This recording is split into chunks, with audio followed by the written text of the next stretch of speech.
Pure life energy never changes, reduces or disappears.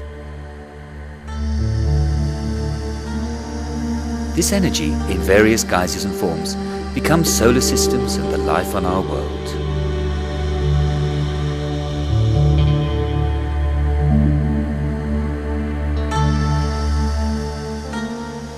The energy left over when physical creation is complete is represented in Hindu culture in the form of a snake. Again, in Hindu culture, this snake energy, called Kundalini Shakti, is understood to sleep under the backbone. We find the same symbol in the figure representing the universe, or universal man, on the Balim Sultan tomb in the Bektasi lodge.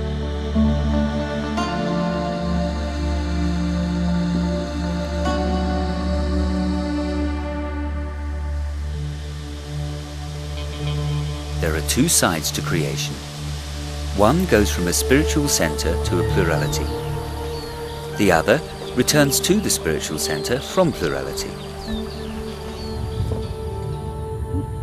Plurality is in fact the separation of pure consciousness from the divine source. This creative energy is called Shakti in Hindu culture and is a curtain alienating creatures from the divine source. It is Maya. Until the creative and productive mother raises the covers she has put in place, we cannot return to the center we came from. Therefore, this female energy, represented as the snake, needs to be woken up and mobilized. This is the beginning of spiritual awakening. After the awakening snake energy has risen and joined with the secret in the heart, it goes again to where it came from, completing the circle.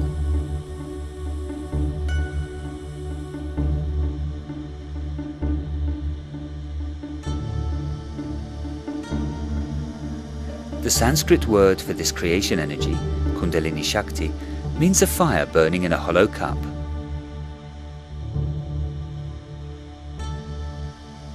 Bismillahirrahmanirrahim. Allahu nuru semawati vel ard mersellil nurihi. This 35th verse of the surah, Light, which is recited at gem ceremonies, briefly says this: Allah is the light of the skies and the earth. His light is like that of a lamp. The lamp is as if it was made of glass, like a star from a pearl. The lamp is lit from an olive tree. The oil from this tree spreads light even if fire seems not to touch it. This is light upon light. Allah gives the light to whom He wishes. The saying, light upon light, seems as if it represents Kulli Nefs, which is light, together with Kulli Akal, which is that same light, that divine consciousness, clothed through the gem of Kulli Nefs that gives love and light. To reach divine knowledge, to take steps towards the spiritual world, we have to embrace that spiritual awakening of light called Kulli Nefs, that mythologically female power which brought us down to the material world. In the gem ceremony of the Nurhak Alevis, this awakening female energy is symbolized by the rising of the women to their feet. This divine consciousness, symbolized by a candle or a light in a bowl, comes to life and is lit after this awakening and begins the journey towards the spiritual center, towards unity. Çara uruşa farkı dervişan himmeti piran piri Khorasan küşadı meydan gele erişesin ya sahip zaman diyelim Allah Allah. Allah Allah. Hak erenler yapılan hizmetleri divan dergahına kayıt eyleyelim. Nur Nebi Kerem Ali Pirimiz Üstazımız Seyyid Muhammed Hünkar Hacı Bektaş Veli gerçek erinlerin demine hü mümine ya Ali.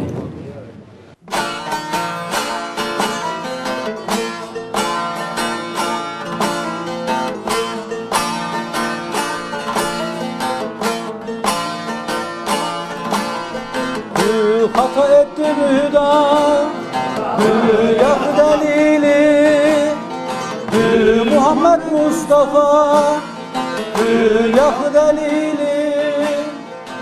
The second creative principle in Bektasi belief is Kulli Nefs, which is represented by Muhammad. The feminine or mother nature of Kulli Nefs, the creative energy, is not a matter of gender.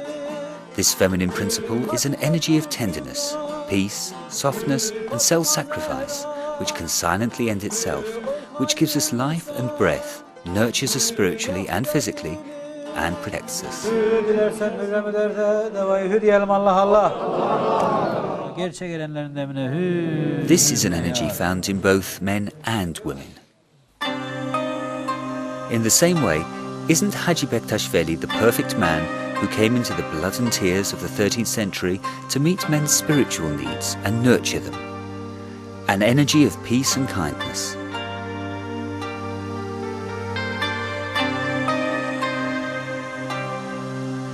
Haji Bektashveli took Ali to symbolize the light, the universal man, the Kuli Akıl, who has no dichotomies in his nature like soul and body, mind and breath, male and female.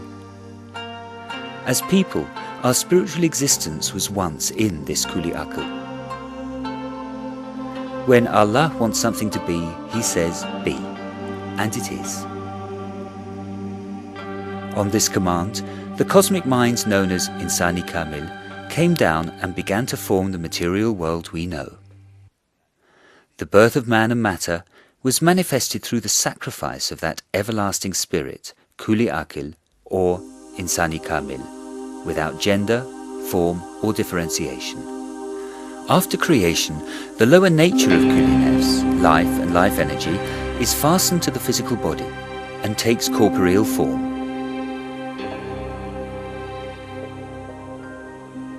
In this way, this energy both gives life and spirit to the body created from earth, and also equips this body with all the knowledge and psychological and emotional equipment it needs to preserve and maintain itself. It's something we share with plants and animals. Canlı cansız cümlemiz bir nesneden, gül yüzlü sevdiğim gel gel.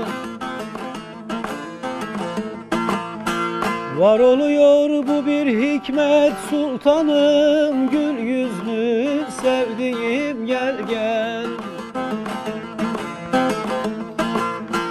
Sevip aşık olmak ezelden baktım To love, to fall in love, has been my fate from time immemorial, says Deadly Divani, because the reason that creation makes the invisible visible is love.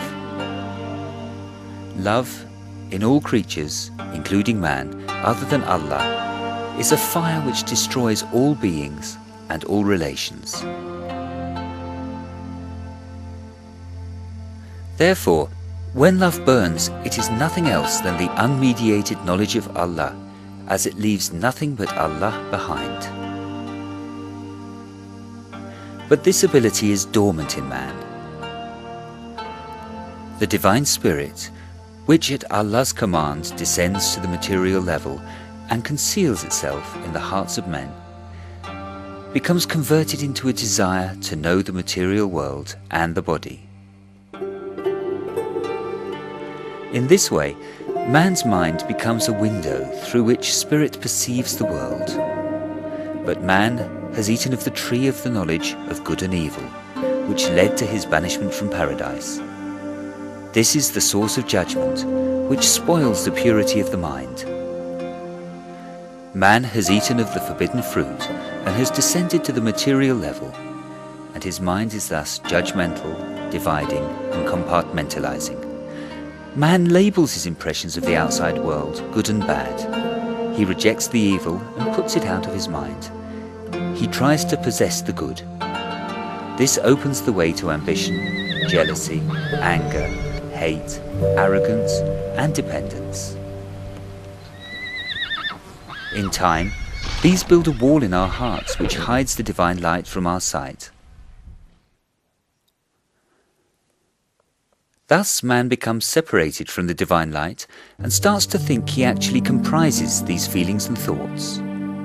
Becoming one with his body, he comes to identify with the customs of the community he lives in and becomes a mother or father, gains a profession and nationality. Personality and character emerge in this way. Bad behavior leaves ugly marks on the personality, symbolized by a container in Bektasi belief. Bad habits deform this container. Thus man completely immerses himself in the material world and forgets God's presence in himself.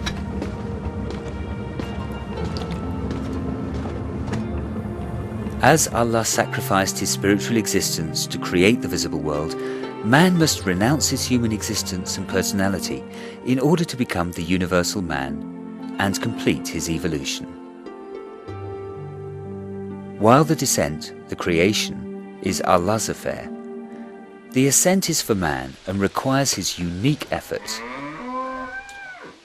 And this effort always starts with a call.